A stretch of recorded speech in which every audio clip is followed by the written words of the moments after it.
જય શ્રી કૃષ્ણ, નમસ્કાર, પ્રણામ, સ્વાગત છે તમારું અમારી યુટ્યુબ ચેનલમાં। મિત્રો, આપણી આજની કહાની છે વહુને સબક શીખવાડવો જરૂરી હતો। આ કહાની વૃદ્ધ મા બાપની સાથે બનેલી વાસ્તવિકતાને દર્શાવતી ખૂબ જ પ્રેરણાદાયક કહાની બનવાની છે। તેથી મારી તમને વિનંતી છે તો આ કહાનીને અંત સુધી ધ્યાનથી સાંભળજો અને જો પસંદ આવે તો વિડીયોને લાઈક તેમજ તમારા અન્ય મિત્રો સાથે શેર કરજો। અને આવી જ કહાની સાંભળવા માંગતા હોય અને હજુ સુધી આ ચેનલને સબસ્ક્રાઇબ ન કરી હોય તો આ ચેનલને સબસ્ક્રાઇબ જરૂરથી કરી લેજો અને કોમેન્ટ બોક્સમાં સાચી શ્રદ્ધાથી હર હર મહાદેવ જરૂરથી લખી દેજો, જેથી ભગવાન ભોલેનાથની કૃપા આપણા સૌ પર નિરંતર બની રહે। તો મિત્રો, તમારો ઝાઝો સમય ન લેતા ચાલો શરૂ કરીએ આજની કહાની। આજે દિલીપ કામ પરથી ઘરે પરત આવ્યો ત્યારે તેના માતા પિતાને આવી હાલતમાં જોઈને તેના પગ નીચેથી જમીન સરકી ગઈ। જ્યારે તેમની પત્ની કાવ્યા કીટી પાર્ટીમાંથી ઘરે પરત આવી ત્યારે દિલીપે તેના ગાલ પર જોરદાર તમાચો માર્યો અને કહ્યું, તારી હિંમત કેવી રીતે થઈ મારી મા બાપુજી સાથે આવું વર્તન કરવાની? આ ઘર તારી પહેલા મારી મા અને બાપુજીનું હતું, તું કોઈ દહેજ તરીકે નથી લાવી।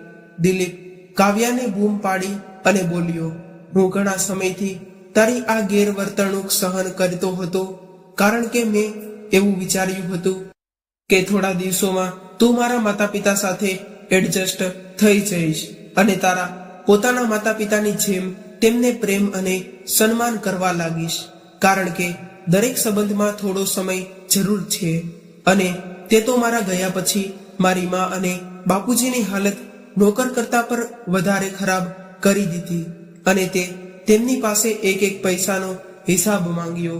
તે એમનું આટલું અપમાન કર્યું।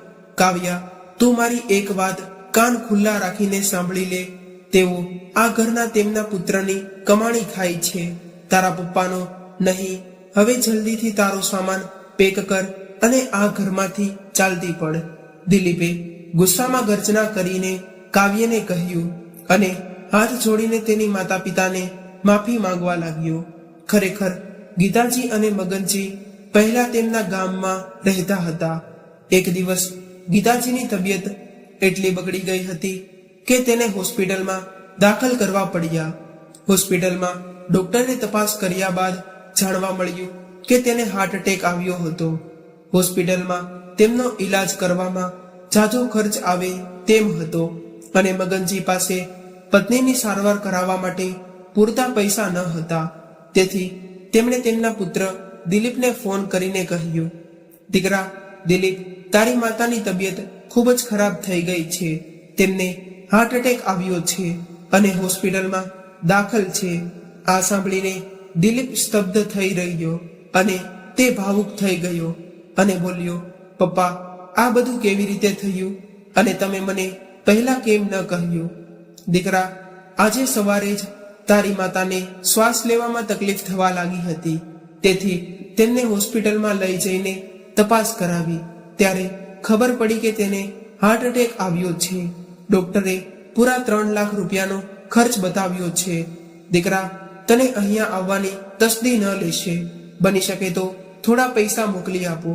આટલું કહીને મગનજીનું ગળું દબાઈ ગયું। પિતાજી, તમે શું વાત કરો છો?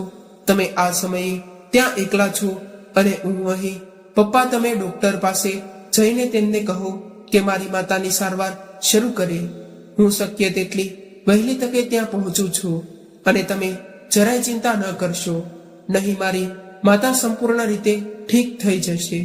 આ સમયે દિલીપ તુરંત તેના ઘરે પહોંચ્યો અને તેની પત્ની કાવ્યાને કહ્યું, તમારે જલ્દી મા બાપુજી પાસે પહોંચવું છે। તો કાવ્યાએ કહ્યું, અરે અરે, શું થઈ ગયું? ત્યારે દિલીપે કહ્યું, માતાની તબિયત ખૂબ જ ખરાબ છે, તેમને હાર્ટ એટેક આવ્યો છે, તું જલ્દી તૈયારી કર, આપણે જેટલું બની શકે તેટલું જલ્દી જવાનું છે। ત્યારે કાવ્યાએ પણ કહ્યું, દિલીપ, આજે તો મારી સહેલીની સગાઈ છે અને અમારે ત્યાં જવાનું છે અને તમારા મા બાપુજી ક્યાં દોડ્યા જાય છે તેની પાસે આપણે કાલે ચાલ્યા જઈશું। આજે અમારે સગાઈની પાર્ટીમાં જવું ખૂબ જ જરૂરી છે અને તમારે તમારી માતા વિશે ચિંતા કરવાની કોઈ જરૂર નથી. વૃદ્ધાવસ્થામાં તો આવા રોગો થતા રહે છે. કાવ્યાએ દિલીપના હાથમાં હાથ નાખતા કહ્યું. પછી દિલીપે ગુસ્સાથી તેના હાથને પાછળ ધક્કો મારીને કહ્યું, કાવ્યા, તારું મગજ તો ઠેકાણે છે ને? અત્યારે તારી માતા ત્યાં હોસ્પિટલમાં દાખલ છે અને તે તેના જીવન મરણની અણી પર છે અને તું અહીંયા પાર્ટી કરવાનું વિચારી રહી છે. જો તારે ન જવું હોય તો ના જા, પણ હું મારા માતા પિતાને આ હાલતમાં એકલા નહીં છોડી શકું. દિલીપ તરત જ ફ્લાઇટ પકડીને ત્યાંથી નીકળી ગયો અને સીધો જ હોસ્પિટલે પહોંચ્યો. પત્નીની ચિંતા કરતા મગનજીએ તેના દીકરાને જોઈને થોડી હિંમત આવી અને તરત જ તેને ગળે લગાડીને રડવા લાગ્યા અને તેણે કહ્યું, દીકરા, તારી માતાની હાલત તો ગઈકાલ સુધી એકદમ ઠીક હતી અને આજે તે બેભાન અવસ્થામાં પડેલી છે. પિતાજી, તમે ચિંતા કરશો નહીં. હવે તો હું આવી ગયો છું ને. મારી માં બિલકુલ ઠીક થઈ જશે. દિલીપે મગનજીના આંસુ લૂસીને તેમને ખુરશી પર બેસાડ્યા અને તેમના પિતાનો હાથ પોતાના હાથમાં લીધો અને કહ્યું, તમે અહીં બેસીને ભગવાનને પ્રાર્થના કરો, બધું સારું થઈ જશે. હું હમણાં ડોક્ટર સાથે વાત કરીને પાછો આવું છું. એવું કહીને દિલીપ ડોક્ટરને મળવા ગયો.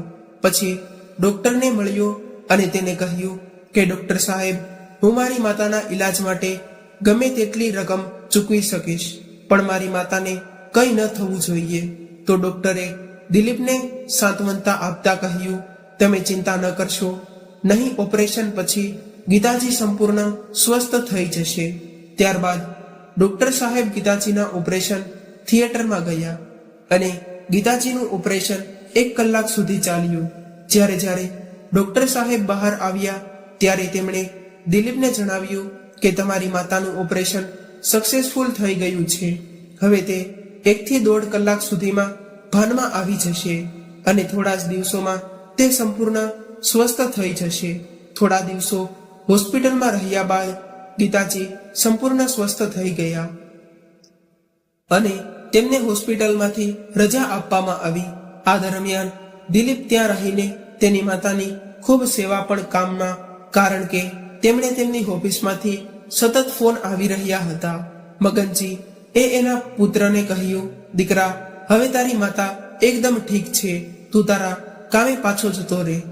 ત્યારે દિલીપે તેના પિતાને કહ્યું, પણ પપ્પા, હજુ તો ગઈકાલે મારી માતાને ઘૂંટણમાં દુખાવો હતો, તો હું તમને બંનેને આવી હાલતમાં એકલા છોડીને કેવી રીતે જઈ શકું? ત્યારે મગનજીએ કહ્યું, દીકરા, અમારે તો હવે વૃદ્ધાવસ્થા છે અને વૃદ્ધાવસ્થામાં તો આ બધું થયા રાખે છે, પણ દીકરા, તું તારા કામ પર પાછો જતો રહે. ત્યારે તો દિલીપે તેના પિતાજીને માથું હલાવીને હા પાડી. પણ બીજા દિવસે સવારે તેણે તેની માતા અને પિતાજીના કપડાં બહાર કાઢ્યા અને એક બેગમાં પેક કરવા લાગ્યો. આ જોઈને તેમની માતા ગીતાજી બોલી, અરે દીકરા, તું અમારા કપડાં આ બેગમાં કેમ નાખે છે? ત્યારે દિલીપે કહ્યું, કારણ કે માં, તમે લોકો હવે અમારી સાથે શહેરમાં આવો છો, હવે તમે અમારી સાથે જ રહેશો. નાના દીકરા, અમે અહીંયા બરોબર છીએ, અમારે શહેરમાં નથી આવવું. બસ તમે અહીં ક્યારેક મળવા આવતા રહેજો અને તમારો ચહેરો જોઈ શકશો, તે અમારા માટે પૂરતું છે. અને દીકરા, તું જાણે જ છો કે તારી વહુને અમારી સાથે રહેવું પસંદ નથી. એટલું કહેતા ગીતાજીની આંખોમાં આંસુ આવી ગયા. અરે માં, તમે એની ચિંતા ન કરો, હું બધું સંભાળી લઈશ, પરંતુ આ હાલતમાં હું હવે તમને એકલા નહીં છોડી શકું. તમે મારી સાથે આવો. તેના પુત્રના એટલા આગ્રહ પર ગીતાજી અને મગનજી બંને તેની સાથે તેના ઘરે જતા રહેવા તૈયાર થયા. પરંતુ ગીતાજીનો પગ તેના દરવાજા પર પડતા જ ધ્રુજવા લાગ્યો, કારણ કે તે તેની પુત્રવધૂના સ્વભાવને સારી રીતે જાણતી હતી. ગીતાજી ને આ રીતે ધ્રુજતા જોઈને દિલીપે હસીને કહ્યું, અરે માતા, આ ઘર અમારા પહેલા તમારું છે, તમે પૂરા અધિકાર સાથે આ ઘરમાં રહી શકો છો. એટલું કહીને દિલીપ તેના માતા પિતાનો હાથ પકડીને તેમને તેમના રૂમમાં લઈ ગયો. તેનો રૂમ જોઈને માતા પિતા બંને ભાવુક થઈ ગયા. ત્યારે તેમને દિલીપે કહ્યું, તમને ખબર છે પિતાજી, મેં જ્યારે આ ઘર ખરીદ્યું હતું ત્યારે આ રૂમનું સેટિંગ તમારા બંનેના કહેવા પ્રમાણે જ કર્યું હતું. આ સાંભળીને ગીતાજી અને મગનજીએ તેના પોતાના પુત્રને પ્રેમથી ગળે લગાવી લીધો. ત્યારે દિલીપ બોલ્યો, પિતાજી, હવે તમે બંને અહીં આરામ કરો. હું મારી પત્નીને કહીને તમારા માટે ચા નાસ્તાની વ્યવસ્થા કરાવું છું. ત્યારે જ તેના સાસુ સસરાને તેના ઘરે આવેલા જોઈને રૂમની બહાર ઊભી રહેલી કાવ્યાનો ગુસ્સો સાતમા આસમાને પહોંચી ગયો. જેવો દિલીપ તેના માતા પિતાને તેમના રૂમમાં બેસાડીને બહાર આવ્યો એટલે તુરંત કાવ્યા તેનો હાથ પકડીને તેને તેના રૂમમાં લઈ ગઈ અને ગુસ્સામાં કહ્યું, દિલીપ, તારું મગજ ઠેકાણે છે કે નહીં? અમે શું અહીંયા વૃદ્ધાશ્રમ ખોલ્યું છે? અને તને કોણે કહ્યું હતું અને અહીં લાવવા માટે? કાવ્યા, તું મારી સાથે તારી જીભ સંભાળીને વાત કરજે. તે મારા મા બાપુજી છે અને જો તું તેમના વિશે આવું કંઈક બોલીશ તો હું બિલકુલ સહન નહીં કરું અને હું મારા માતા પિતાની સંભાળ રાખીશ. હું એકલો જ કાફી છું તેમની સેવા કરવા માટે. પણ તું એક વાતનું ધ્યાન રાખજે કે તમારા કારણે મારા માતા પિતાને કોઈ તકલીફ ન થવી જોઈએ, નહીં તો મારા કરતા ખરાબ કોઈ નહીં હોય. આટલું કહીને દિલીપ રસોડામાં ગયો અને બીજા દિવસે તેને એક નોકરાણીને તેમના માતા પિતાનું ધ્યાન રાખવા માટે રાખી. દિલીપની માં અને બાપુજી દિલીપ સાથે ખૂબ ખુશ હતા, પણ તેની વહુનું તેના પ્રત્યેનું આવું વર્તન જોઈને તેના મનમાં એક અજાણ્યો ડર હતો. એક દિવસ જ્યારે દિલીપને તેના કામ માટે થોડા દિવસો માટે શહેરની બહાર જવાનું થયું ત્યારે તેણે તેની નોકરાણીને બધું સમજાવ્યું કે મારી ગેરહાજરીમાં મારી માતા અને બાપુજીને કોઈ તકલીફ ન પડે તેનું ખાસ ધ્યાન રાખજે. ત્યારે જ પાસે ઉભેલી કાવ્યાએ આ બધી વાતો સાંભળીને તે મનમાં વિચારી કરી રહી હતી, પણ તેણે તે સમયે દિલીપને કશું ન કહ્યું. પોતાના પુત્રના મનમાં પોતાના માટે આટલી ચિંતા જોઈને ગીતાજીએ તેને કહ્યું, દીકરા, તું આટલી ચિંતા ના કર. તું કોઈ પણ જાતની ચિંતા કર્યા વગર તારા કામે જઈ શકે છે. આટલું કહીને તેણે તેના પુત્રના માથા પર હાથ મૂકીને તેને આશીર્વાદ આપ્યા. બીજા દિવસે દિલીપ ચાલ્યો ગયો અને તે જતાની સાથે જ તેની પુત્રવધુ કાવ્યાને મોકો મળી ગયો તેમની સાસુ અને સસરાને તંગ કરવાનો. તેની સાસુ સાંભળે તેમ એક દિવસ ફોન પર જોરથી વાતો કરતા તેણે કહ્યું, શું કહું તને યાર, મારી સાસુ અને સાસરા અહીં આવીને બેસી ગયા છે. તે એટલું પણ નથી જાણતા કે અહીં શહેરમાં કેટલી મોંઘવારી છે. તે લોકોને અહીંયા આવતાની સાથે જ અમારા ઘરનો ખર્ચો એટલો બધો વધી ગયો છે કે હું તને શું કહું. અને તેણે આખા ઘરને દવાખાનું બનાવીને રાખી દીધું છે. તે આટલા મૂર્ખ છે કે તેને ખાવા પીવાની પણ ખબર નથી પડતી અને કપડાં પહેરવાની પણ કોઈ ભાન નથી. અરે, તમારા માતા પિતાના ઘરમાં કોઈ આવા લોકોને તો નોકરીએ પણ ના રાખે. તેમની બહુની આ બધી વાતો સાંભળીને ગીતાજી અને મગનજી અંદરથી ખૂબ જ દુઃખી થઈ અને ગુસ્સે થયા, પણ એ બંને એમના પુત્રનું પારિવારિક જીવન બગાડવા માંગતા ન હતા. તેથી તેણે પુત્રવધુના આ અપમાનજનક શબ્દોને કડવી ખૂંડ સમજીને પી ગયા. એટલી વાતોથી પણ જ્યારે કાવ્યાને સંતોષ ન હતો ત્યારે તેણે તેના ઘરની નોકરાણીને પણ કાઢી મૂકી. આજે જ્યારે મગનજીને ચા પીવાનું મન થયું ત્યારે તેમણે તેમની પુત્રવધુને બોલાવીને કહ્યું, બહુ, આજે નોકરાણી કામ પર નથી આવી કે શું? ત્યારે કાવ્યાએ કહ્યું, બાપુજી, તેના પગારનો ખૂબ જ ખર્ચ હતો, તેથી મેં નોકરાણીને કામ પરથી કાઢી મૂકી છે. પછી મગનજીએ કહ્યું, મારું માથું ભારે લાગે છે, એટલે બહુ તમે મારા માટે એક કપ ચા બનાવી આપો ને. ત્યારે કાવ્યાએ ગુસ્સાથી કહ્યું, બાપુજી, અત્યારે મારી પાસે સમય નથી તમારા માટે ચા બનાવવાનો, અને આટલું કામ તો તમે જાતે પણ કરી શકો છો, નહીતર તારા હાથ પગ જામ થઈ જશે તો તમને જ તકલીફ પડશે. અને માજી, તમારે પણ આરામ કરવામાં આખો મહિનો વિતાવવા આવ્યા છો. હવે મારી સાથે રસોડામાં થોડું જાજો કંઈક કામ કરાવવા લાગો.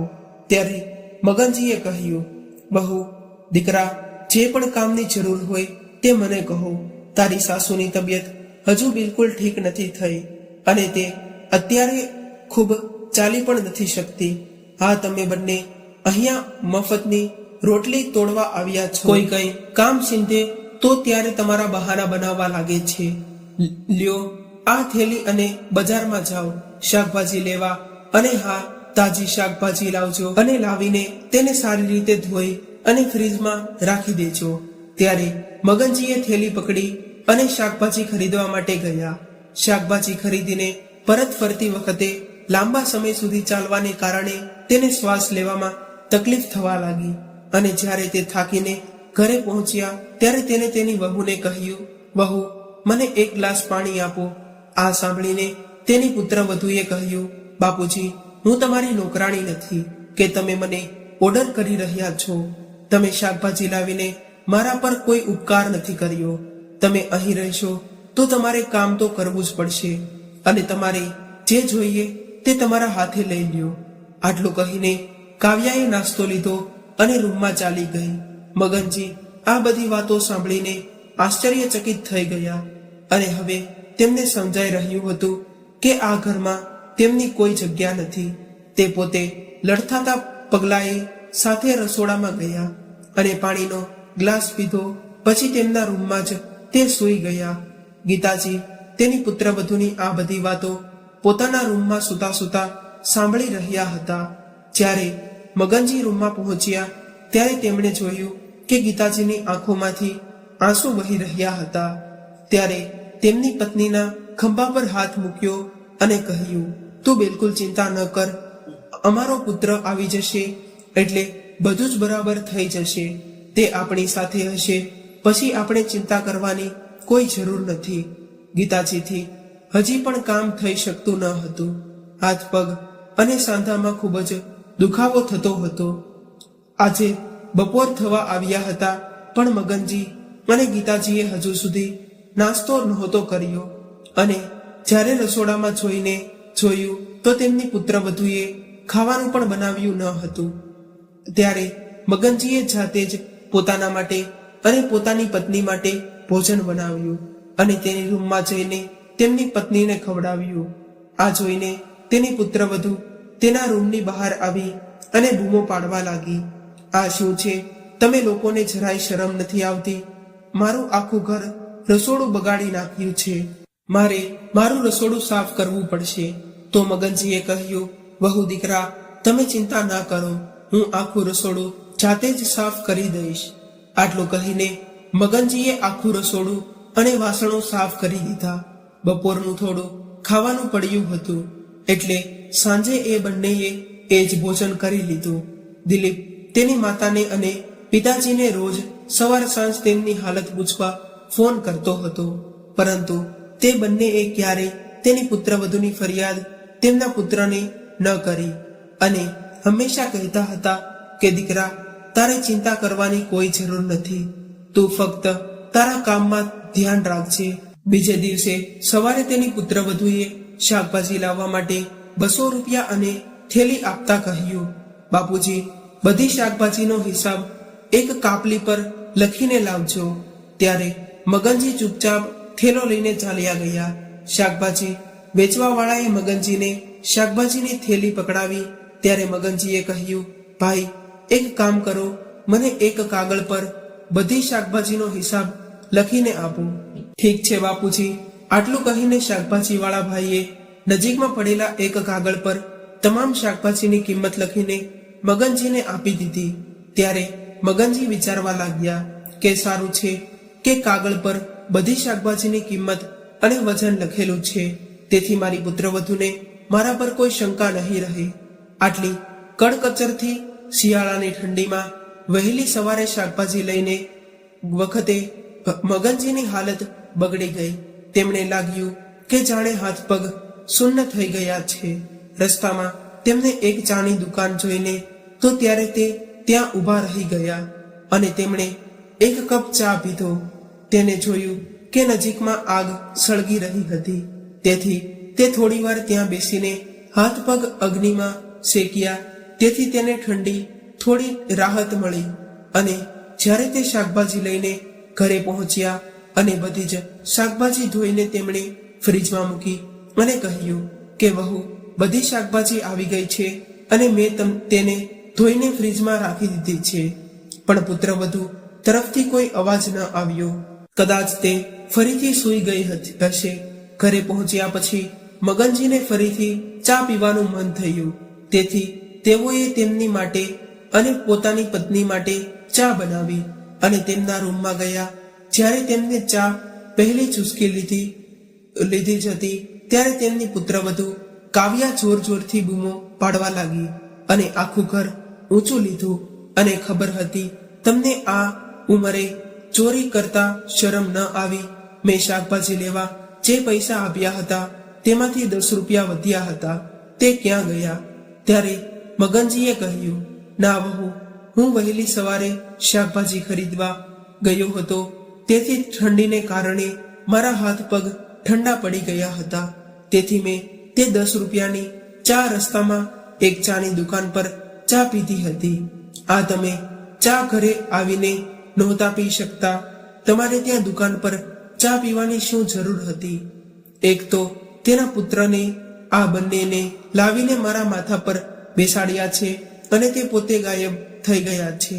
અને આ બંનેએ જે લોકો છે જેઓ મને મારા નાકમાં દમ લાવી રહ્યા છે. પુત્રવધુની મરચા કરતા પણ વધુ તીખી વાતો સાંભળીને મગનજી હેરાન રહી ગયા અને એક ક્ષણે તેમના મનમાં આવ્યું કે હું વહુને કહી દઉં કે વહુ, મેં માત્ર 10 રૂપિયાની ચા પીધી છે, એમાં આટલી બૂમો પાડવાનું શું કારણ છે? પણ પછી તેણે તેના દીકરાના ખાતર વધુ ચૂપચાપ રહેવાનું સહન કર્યું. હવે તો મગનજી દરરોજ તેની અને પોતાની પત્ની માટે ચા, નાસ્તો અને ખાવાનું જાતે જ બનાવવાનું શરૂ કર્યું અને રસોડામાં વાસણો પણ જાતે જ સાફ કર્યા. એક દિવસ કાવ્યાની સહેલી તેને મળવા માટે તેના ઘરે આવી હતી. ત્યારે મગનજી તેની પત્ની ગીતાજી માટે દાળ બનાવી રહ્યા હતા. ત્યારે કાવ્યા હસવા લાગી અને તેણે કહ્યું, અરે ડિમ્પલ, તું કેમ આવી? મને બોલાવી લેતી હતી ને હું ખુદ આવી જાત અને તને મળવા માટે, કેમ કે હું તારા ઘરે તને મળવા માટે ન આવી શકું. અરે નહીં, એવી વાત નથી. ચાલો ઠીક છે, તું મારા રૂમમાં ચાલ, ત્યાં બેસીને વાતો કરીએ.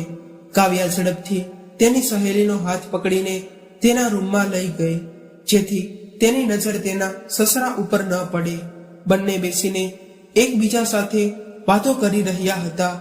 ત્યારે જ મગનજી ત્યાં આવ્યા. તેણે ત્યાં પહોંચીને કહ્યું, અરે વહુ, મને દાળનો મસાલો નથી મળી રહ્યો, તે ક્યાં છે? તે શોધી શકતો નથી. આ સાંભળીને કાવ્યાના હાવભાવ ઉડી ગયા અને તેણે ગુસ્સામાં કહ્યું, મેં તમને કેટલી વાર કહ્યું છે કે મારા રૂમમાં ન આવો.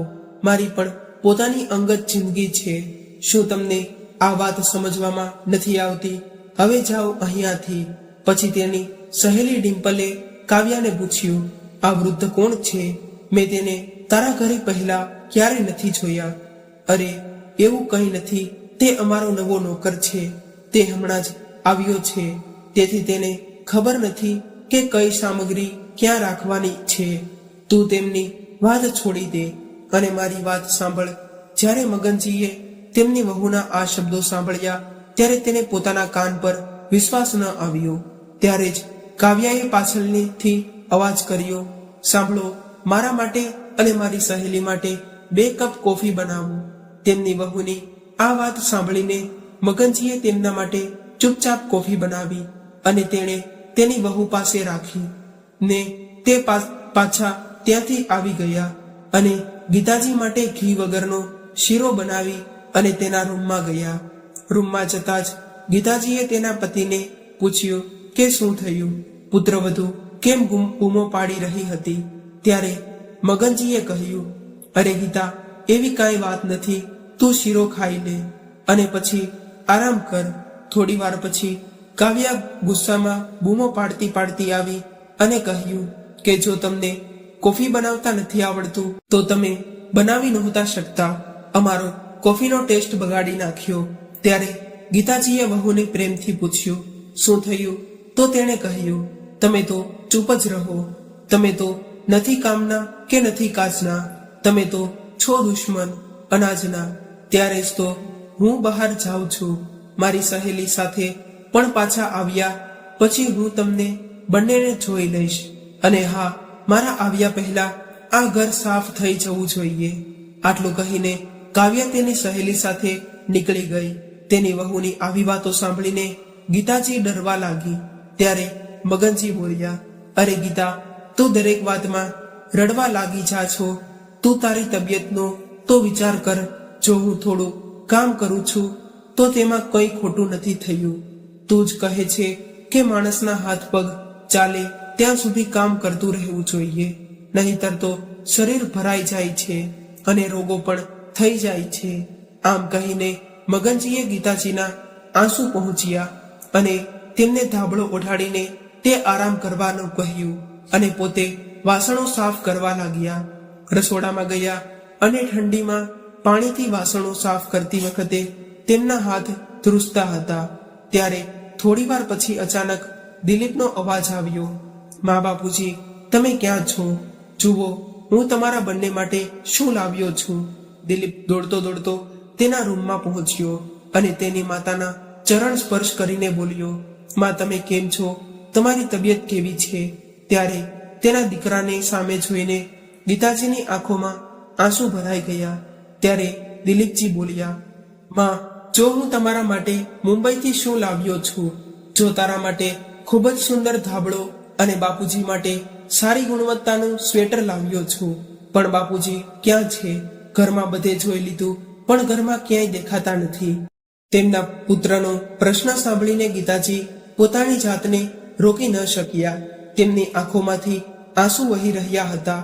દિલીપ તેની માતાની આવી હાલત જોઈને સ્તબ્ધ થઈ ગયો અને જ્યારે તેણે તેનું કારણ પૂછવાનું શરૂ કર્યું ત્યારે ચોધાર આંસુએ રડતા રડતા ગીતાજીએ આખી પરિસ્થિતિ દિલીપને જણાવી. આ દરમિયાન રસોડામાં વાસણોનો અવાજ આવ્યો. દિલીપ દોડતો ત્યાં પહોંચ્યો. ત્યાં તેણે જોયું કે તેના પિતા વાસણો સાફ કરી રહ્યા હતા. આ દ્રશ્ય જોઈને દિલીપના પગ નીચેથી જમીન સરકી ગઈ. તેની આંખોમાં આંસુ આવી ગયા. ત્યારે મગનજીએ તેની તરફ જોઈને કહ્યું, અરે દીકરા, તું ક્યારે આવ્યો?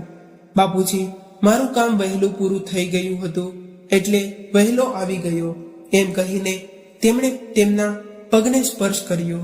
તો દિલીપને આશીર્વાદ આપવા તેમના માથા પર તેણે પોતાનો હાથ મૂક્યો. ત્યારે દિલીપને ખબર પડી કે તેના પિતાજીના હાથ ઠંડીને કારણે થૂંટવાઈ ગયા હતા અને તેઓ કામ કરી શકતા ન હતા. આ દરમિયાન કાવ્યા પણ ત્યાં આવી પહોંચી અને દિલીપને વહેલો જોઈને તેના હોશ ઉડી ગયા. અને પછી ચહેરા પર હળવા સ્મિત સાથે તેણે કહ્યું, દિલીપ, તું તો કહેતો હતો કે તારે હજુ 15 દિવસનું કામ બાકી છે. આટલું કહીને કાવ્યા તેની તરફ આવવા લાગી. ત્યારે દિલીપે તેના ગાલ પર જોરથી થપ્પડ મારી અને કહ્યું, તારી આવી હિંમત કેવી રીતે થઈ કે મારા ભગવાન જેવા માતા પિતા અને બાપુજી સાથે આવું કર્તવ્ય કરવાની? આ ઘર તેમના પુત્રનું છે અને તું તેને દહેજ તરીકે નથી લાવી. હું બધું સહન કરી શકું છું, પણ મારા માતા પિતાની આંખોમાં આંસુ બિલકુલ સહન નથી કરી શકતો. અરે જાલિમ ઓરત, મને લાગતું હતું થોડા દિવસ પછી તું મારા માતા અને પિતાજીને સમજી શકીશ અને તું તારા પોતાના માતા પિતાની જેમ તેમનો આદર સત્કાર કરીશ અને તેમને પ્રેમ કરીશ. પરંતુ હું ખોટો હતો. મારા ગયા પછી તે મારા માતા અને પિતાને નોકરીની જેમ વર્તન કર્યા અને તમે કોઈ શરમ નથી આવતી? બસ હવે બહુ થઈ ગયું. તું તારો સામાન પેક કર અને અહીંથી નીકળી જા, મારી સામેથી. દિલીપે ગુસ્સાથી બૂમ પાડીને અને કહ્યું, આ ઘરમાં તારા માટે કોઈ જગ્યા નથી.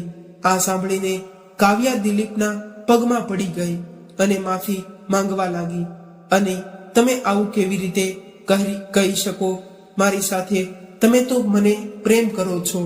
હા, હું તને પ્રેમ કરું છું, પણ એનો અર્થ એ નથી કે હું મારા જન્મદાતા મા બાપનું અપમાન સહન કરીશ અને તેમને છોડી દઈશ.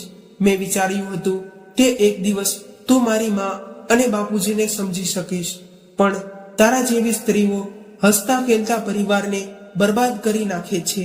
અરે મને મારી જાત પર શરમ આવી છે કે મેં મારી મા બાપુજીને તારા જેવી ક્રૂર ઓરતને સોંપી દીધા છે.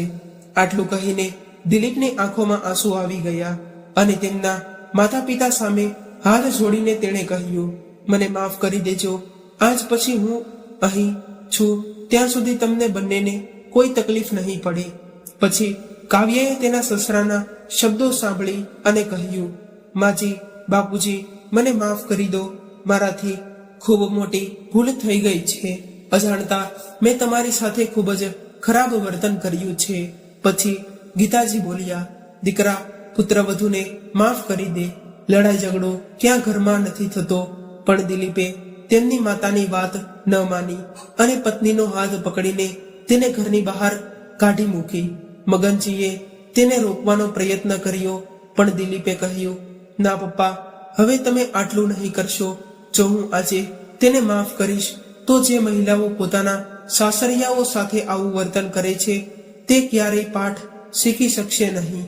તો મિત્રો, તમને આ કહાની કેવી લાગી તે લાઈક અને કોમેન્ટ કરીને જરૂર જણાવજો. અને આવી જ કહાની સાંભળવા માંગતા હોય તો આ ચેનલને સબસ્ક્રાઇબ કરવાનું ભૂલશો નહીં. તો ચાલો હવે ફરી મળીશું એક નવી કહાની સાથે. ત્યાં સુધી તમારા મિત્રોને જય શ્રી કૃષ્ણ, રાધે રાધે, હર હર મહાદેવ.